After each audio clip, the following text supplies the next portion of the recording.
Blog Talk Radio. Welcome, world. Welcome once again to Tuesday Talk with Key West Lou. I am your host, Louis Petrone. This has been a different week. My show tonight is going to be a different show. One topic, the Ukrainian war. I mean, the Ukrainian war, everyone's into it. It's a terrible thing. It's a disaster. Putin should be put up against a wall and shot or hung from a telephone pole. But be that as it may, it's the most impactful thing that has occurred since World War II. There's so much evil involved, so many bad things. It's in the news all the time. My blogs this week, every day, have been full of it. A couple of them were strictly about the war because there's nothing more important. There are other things that are important, but not more important. This is numero uno.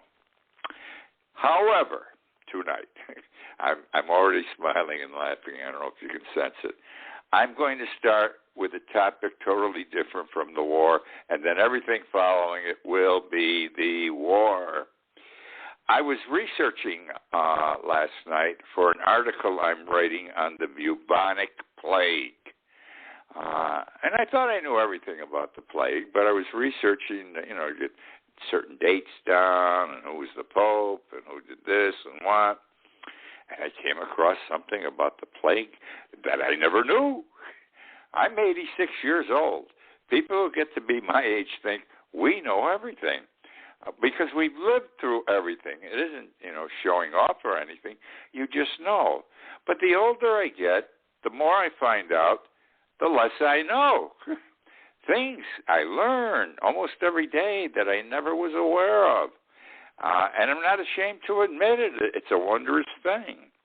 So tonight I'm going to start with something I believe all of us have been familiar with or touched by or participated in. And it's a nursery rhyme. Remember Ring Around the Rosie?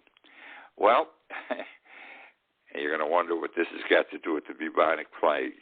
Hang in there. Ring Around the Rosie.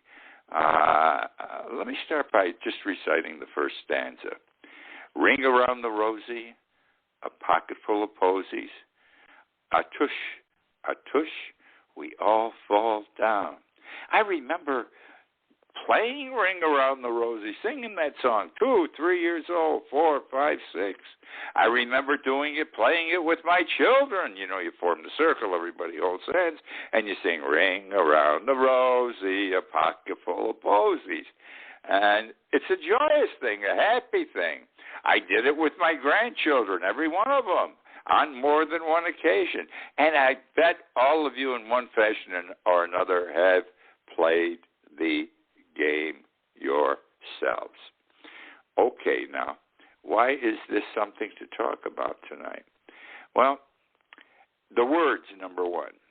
The words I just recited to you is the most popular variation. There are variations.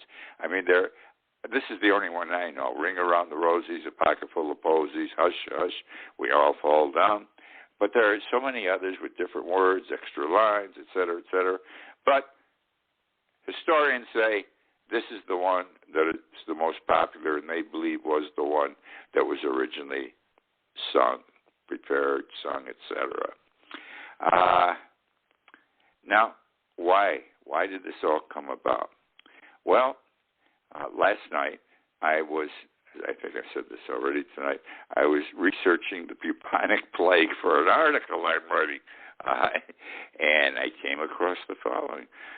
Ring Around the Rosie, and most believe the rhyme arose from the Great Plague, an outbreak of bubonic and pneumonic plague that affected London in 1865. Bubonic plague, pneumonic plague, London, 1865.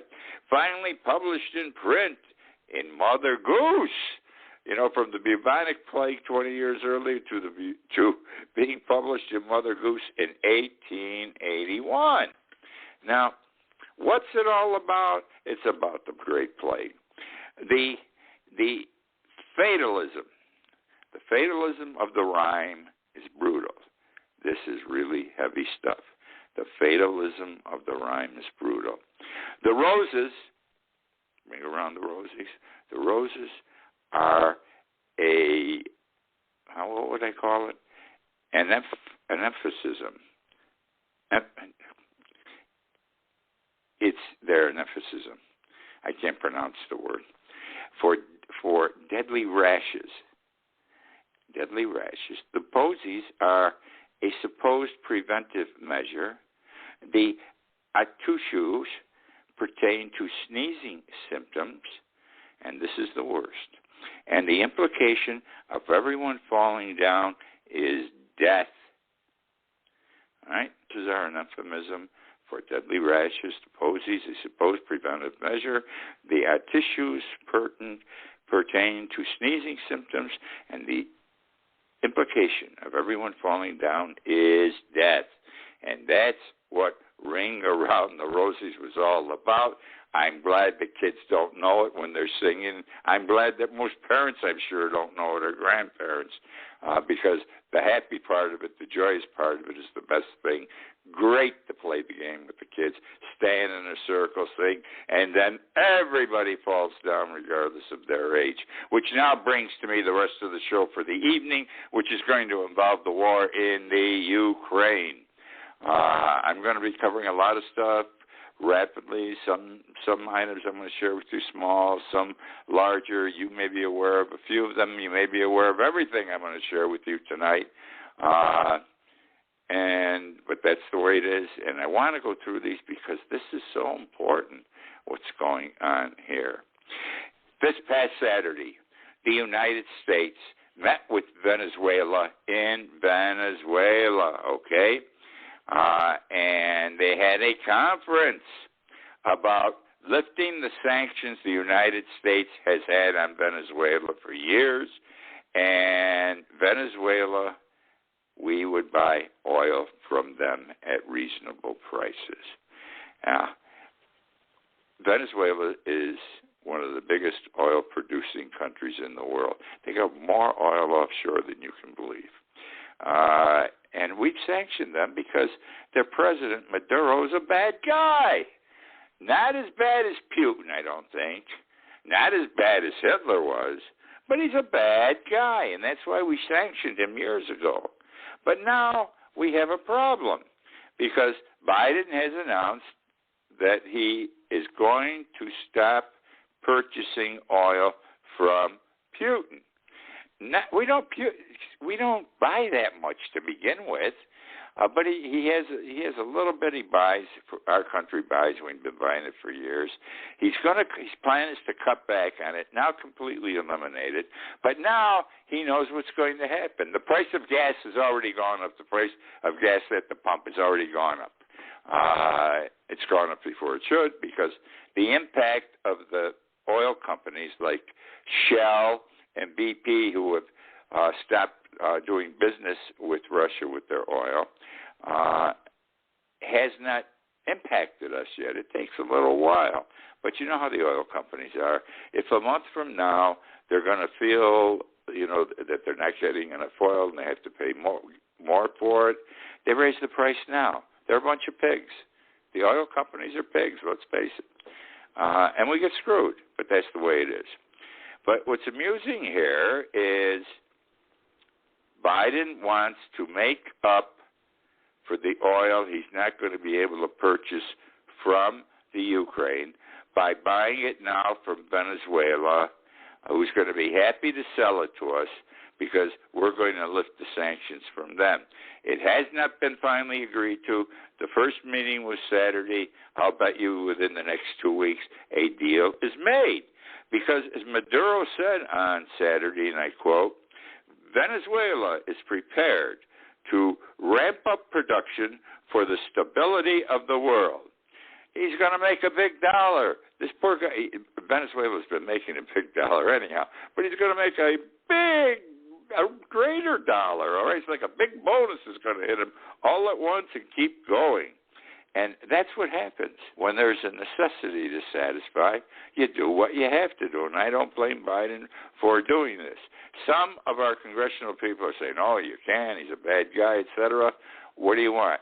You're going to tell your constituents, pay more at you're going to pay more anyhow, but do you want to pay even more at the gas pump? Or do you respect the fact that your president is taking steps to ease your burden, which is already horrible at the gas tank? I don't go out anymore. I still play in the quarantine game, except when I go to the doctor. Now I go out to get a manicure and a haircut, but that's it. I don't go out at night or any of that stuff. I don't know what we're paying at the gas tank right now here. When you don't go out, you don't buy gas, by the way, for your car. But the last time I put gas in the car, it was $4.25 a gallon here in Key West. Thursday, I have to go up Truman Ave, where we have several gas stations, and I'll see what the price is. I would assume it must be over $5 now, but we shall see, and I will let you know. Nina Khrushcheva is a Russian expert, okay? She feels that Putin has a Napoleonic complex, because Napoleon was a small guy, short guy, and he's a megalomaniac. And she best summed this up in a Vanity podcast she did this past week. And I quote, note that he is a short guy, Putin. She said, and I quote, he's a small man of 5'6", saying he's 5'7". I love it. He's a small man of 5'6", saying he's 5'7". 2 million refugees in 2 weeks. This war in the Ukraine's been going on for 14 days as of today. 2 million refugees have already left the Ukraine, and there'll be more going. Horrible situation. I feel so bad for these people. But you got to give this is a great country. We would not react as they are. I'm going to be frank with you. I don't think our country would react as these people have. They're tough. I mean, the women go off to take the kids and we're going to take refuge in another country. The husbands stay back because they're going to fight, and they're not going to give in to Putin. This is terrific. Such bravery. Bravery. You got to respect them. Poland. Now, Poland's been playing nice guy in the last 14 days since the war started, and for about a week before, because there was talk, how do we get airplanes to the Ukrainians? The Ukrainians are handling this war well. You got to give them credit. I mean, they took on mighty Russia, and I think they're beating them to more than a draw now, but I'll even settle for a draw. They would knock the shit, out of Russia if they had air power. They have no way of going after the artillery, the tanks, the missile launchers on the ground without air power. They need airplanes to shoot the hell out of them. They know how to operate certain airplanes. They were trained, the Ukrainians. They can handle an F-16. They can handle a MiG-29. Now, the United States has both these planes. We've been talking for 2 weeks how we were going to provide them, probably, we never made it a certainty, to the Ukrainians we were under some form of Lend-Lease, we were going to provide them to Poland, or Poland then, via Lend-Lease, was going to provide them to the Ukrainians. The planes from the United States would end up in Poland. The Ukrainian soldiers would go and get them and fly them back over the border to the Ukraine, because as I indicated, they have trained pilots.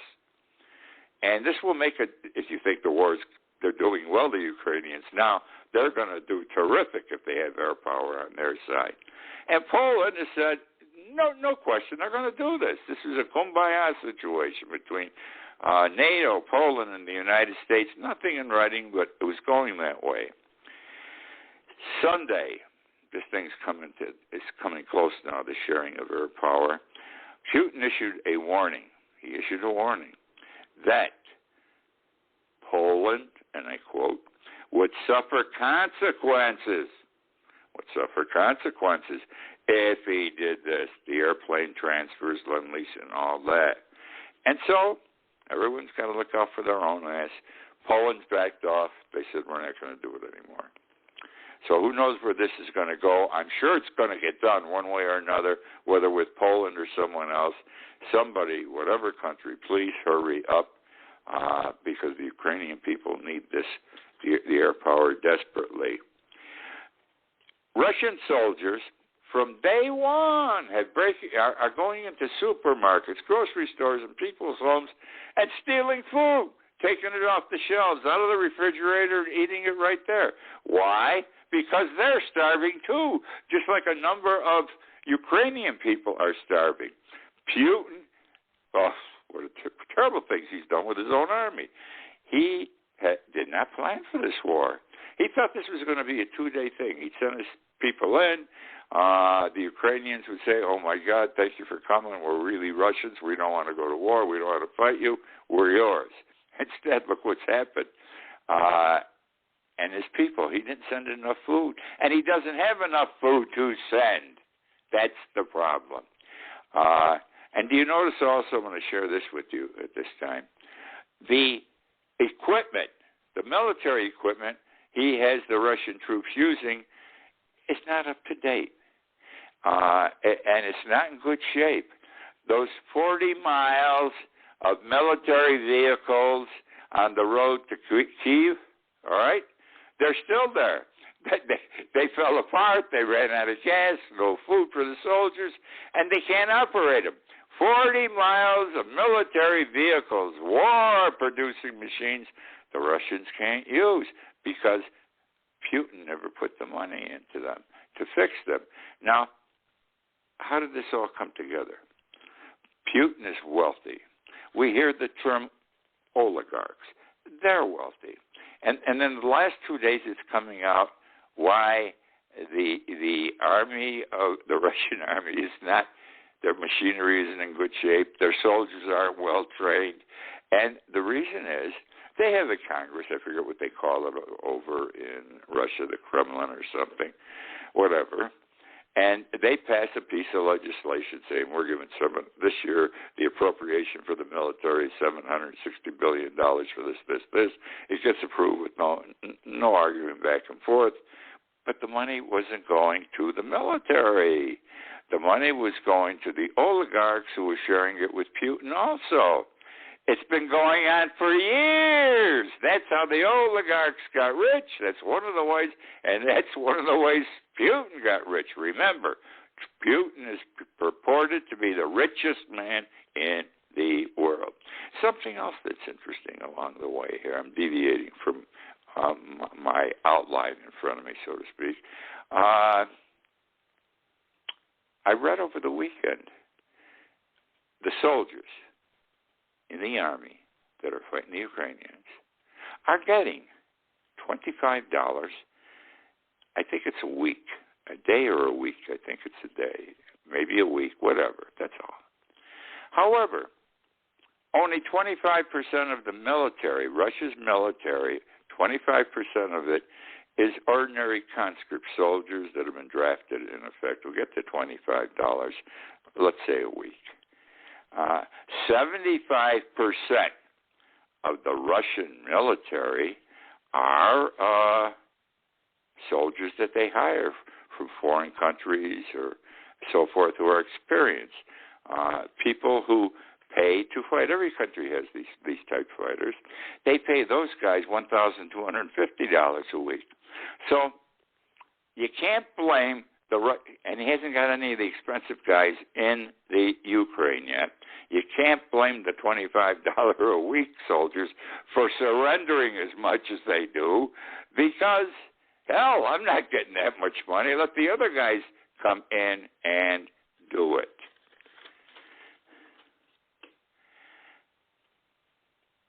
The military experts claim that this war is costing Russia $20 billion a day. $20 billion a day. A lot of money, makes sense though. Problem, Russia only has $650 billion.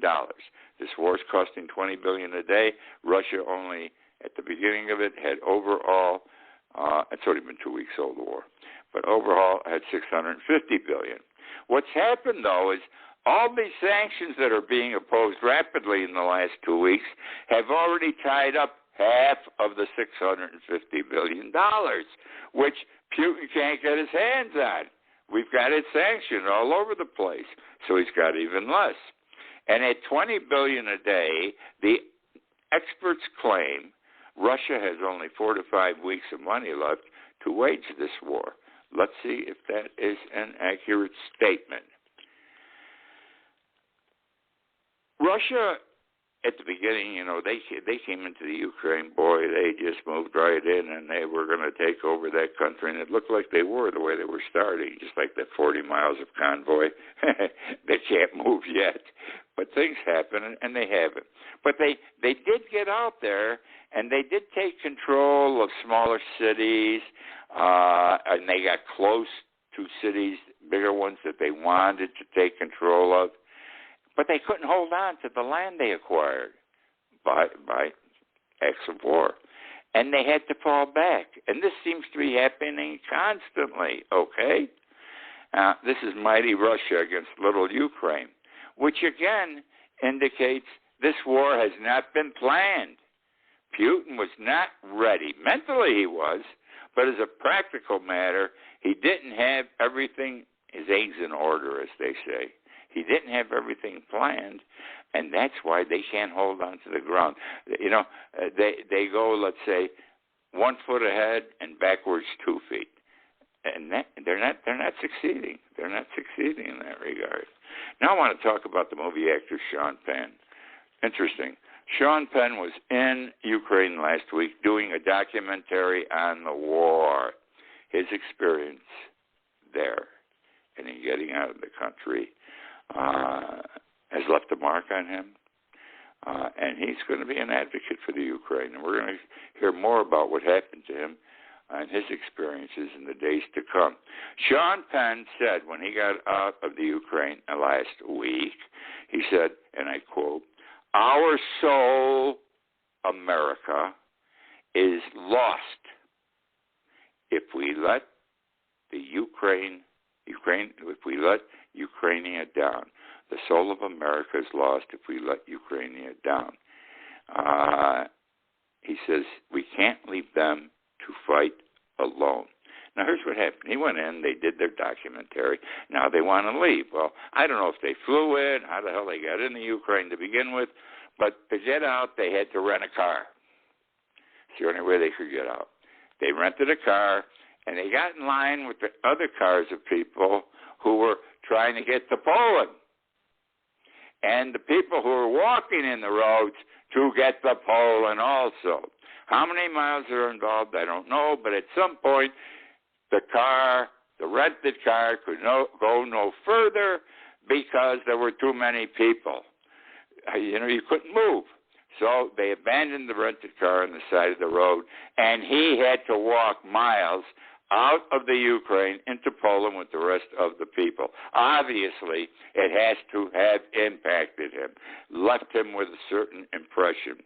He said, and I quote, "It was a startling experience, a very startling experience."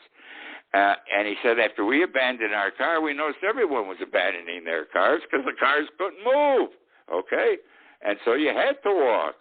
He also observed that it was primarily women, mothers with children, no suitcases, just a small type bag, not a paper bag, but I'm talking about like a small suitcase over the shoulder bag, a little thing with wheels, with food in it, so the kids could eat, no clothes, and they were just walking out. And he says, I looked at them, and if I didn't know better, it looked like they were just taking a walk out, planning on spending a day or two, and then going back home, which obviously is not the case. He made it to the Polish border. He was back in the United States on Saturday and has since been appearing on TV shows. This is war. This is down and dirty war. Putin has made this war as down and dirty as a war can be. In the cities where they have been bombing with missiles, artillery, planes, there's just rubble. You see it on television. And they're dead. Many people die in this. Well, Russian soldiers are dying. Ukrainian citizens are dying. Now their bodies are in the streets. What can they do with the bodies? Where are they going to take them? Who knows who they are? They're just in there, dead bodies lying in the street for days. Well, I'll tell you what's happening with the bodies. Dogs are constantly ripping the bodies of the dead people apart. Dogs are ripping the bodies of dead people apart. Okay. Let's talk about some of the people who have acts of heroism they have committed. Early on in this matter, there was a Marine, a Ukrainian Marine. There was a bridge that was going to Kyiv. It was the Glenitch-Esky Bridge, and the Marines went to blow it up to stop the tanks from getting into Kyiv, and they needed someone to volunteer to do it. He did it, and he was wiring the bridge so it would blow, and the tanks were getting closer, but he didn't have the bridge totally wired. His people told him, get your ass out of there. You can't blow it up. There's no time. You'll go with it if you blow it up. He said, I got to finish the job.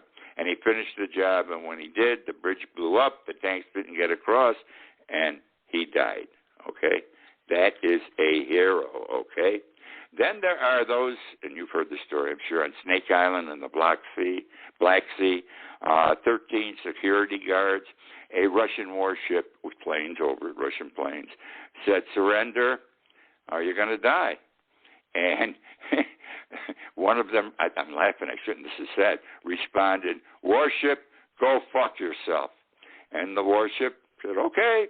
And within minutes, bombarded these guys, and the airplanes dropped bombs, and they were dead. But I love that. Go fuck yourself, okay?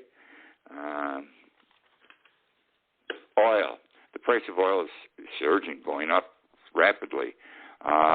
It's topping right now $130 a barrel. We need it at $50 or we're getting screwed, the whole world.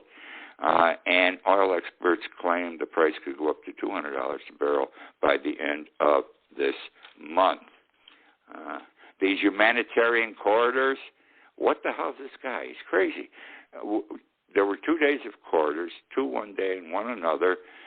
They'll let people walk to Poland or wherever they were going. And as they're walking, he's bombing them. Putin is bombing them and killing them. You know, this is shades of World War II with Hitler when he was going into Poland and people were trying to escape walking the roads.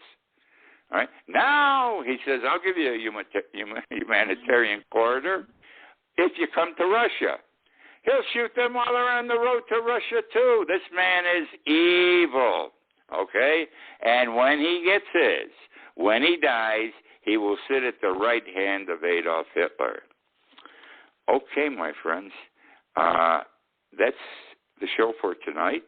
I've got another half hour. I wish I had a half hour to do it. I'm seriously considering extending my show, changing its format also. In any event, bad things I had to talk about tonight, but they have to be spoken about. We have to remember, we have to understand, we have to think what's the right thing to do. We really are one world, and we've got to start thinking that way at some point. I thank you for joining me, and I wish you all a very good night.